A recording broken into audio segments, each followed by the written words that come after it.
എടി, എനിക്ക് ടെൻഷൻ ആകണു. നാളെ എന്റെ കല്യാണല്ലേ. എന്തിനാടി ഇങ്ങനെ ടെൻഷൻ അടിക്കണേ? നല്ലൊരു കാര്യല്ലേ, നിന്റെ കല്യാണല്ലേ നടക്കാൻ പോണേ.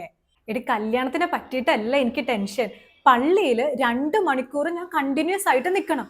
എനിക്കാണെങ്കിൽ 1 മണിക്കൂർ നിന്നാൽ തന്നെ എന്റെ തല കറങ്ങും.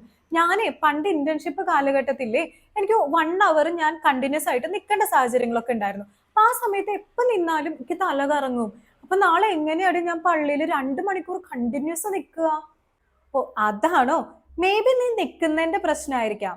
നീ എപ്പോഴും നിൽക്കുമ്പോൾ ഞാൻ പ്രത്യേകം ശ്രദ്ധിച്ചിട്ടുണ്ട്, നീ വളരെ സ്ട്രെയിറ്റ് ആയിട്ട് നിൽക്കുക. അതായത് നിന്റെ മുട്ട് വളരെയധികം സ്ട്രെയിറ്റ് ആക്കിയിട്ട് വളയാറില്ല ഒരിക്കലും. കണ്ടിന്യൂസ് ആയിട്ട് ഇതുപോലെ തന്നെ വരും.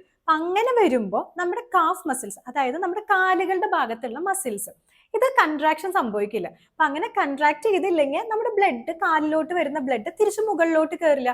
ഇതാണ് മെയിൻ ആയിട്ട് വെരിക്കോസിന്റെ ഒരു റീസൺ ട്ടാ. അപ്പൊ അങ്ങനെ കയറാണ്ടാകുമ്പോൾ നമ്മുടെ കാലിൽ തന്നെ ബ്ലഡ് കൂടുതലായിട്ട് നിൽക്കും. അപ്പൊ സത്യം പറയാ കഴിഞ്ഞാൽ ഹാർട്ടിന് അത്രയും ബുദ്ധിമുട്ടാണ്. കാരണം വരുന്ന ബ്ലഡ് കംപ്ലീറ്റ് ബ്രെയിനിലോട്ട് വിടണം. അപ്പോൾ ഇത് വീണ്ടും മുകളിലോട്ടാണല്ലോ പോണേ. അപ്പൊ നമ്മുടെ ബ്രെയിനിലോട്ട് പോകുന്ന ബ്ലഡിന്റെ അളവ് കുറഞ്ഞു വരും. അപ്പം ബ്രെയിനിന് കൃത്യമായിട്ട് ബ്ലഡ് കാര്യങ്ങൾ കിട്ടിയില്ലെങ്കിൽ നമുക്ക് പെട്ടെന്ന് തലകറക്കം വരും. നീ നിൽക്കുന്ന രീതി പ്രശ്നം ആയതുകൊണ്ടാണ് നിനക്ക് ഇടയ്ക്ക് വെച്ചിട്ട് തലകറക്കം വരുന്നത്. നീ നാളെ നിൽക്കുന്ന സമയത്ത് കാല് കംപ്ലീറ്റ് ആയിട്ട് സ്ട്രെയിറ്റ് ആക്കാണ്ട് ജസ്റ്റ് ഒന്ന് മുട്ട് വളച്ച് നിൽക്കുക. വളച്ച് നിൽക്കാന്ന് വെച്ച് കഴിഞ്ഞാൽ ഒരുപാട് ഓക്വേർഡ് ആയിട്ടുള്ള രീതിയിൽ നിൽക്കാനല്ല ഞാൻ പറയുന്നത്. ജസ്റ്റ് കംപ്ലീറ്റ് ആയിട്ട് സ്ട്രെയിറ്റ് ആക്കാണ്ട്, ആ ഒരു ഫുള്ള് ലെങ്തിൽ സ്ട്രെയിറ്റ് ആക്കാണ്ട് കുറച്ചൊന്ന് വളച്ച് നിന്ന് കഴിഞ്ഞാൽ നിനക്ക് ഈ പ്രശ്നം വരില്ല. അപ്പൊ ബ്ലഡ് മുകളിലോട്ട് കയറും ചെയ്യും.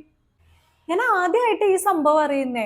ഞാൻ പണ്ട് തല കറങ്ങുമ്പോഴൊക്കെ എന്റെ ബ്ലഡ് ടെസ്റ്റ് ഒക്കെ ഞാൻ ചെയ്തിരുന്നു. അപ്പൊ HB ഒക്കെ കറക്റ്റ് ആയിരുന്നു, കുറവൊന്നും ഉണ്ടായിരുന്നില്ല, എല്ലാം നോർമലാ. പക്ഷെ എന്നിരുന്നാലും എനിക്ക് തല കറങ്ങും. അപ്പൊ നീ പറഞ്ഞത് ശരിയാട്ടാ, അതുകൊണ്ടാണ് എനിക്കപ്പൊ തല കറങ്ങണത്. ഞാൻ എപ്പോഴും എന്റെ കാലം അതുപോലെയാ വെക്കുക. നീ എന്തായാലും ഇപ്പൊ പറഞ്ഞു തന്നത് നന്നായി. ഇല്ലെങ്കിൽ നാളത്തെ കാര്യം നീ ഒന്ന് ആലോചിച്ച് നോക്ക്.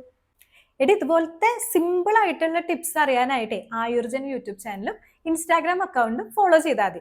ഈ സിമ്പിൾ ടിപ്സ് മാത്രമല്ല, ഒരുപാട് അസുഖങ്ങളെ പറ്റിയിട്ടാണെങ്കിലും സൈക്കോളജി റിലേറ്റഡ് ആയിട്ടുള്ളതാണെങ്കിലും ഒക്കെ അവർ പറഞ്ഞു തരും.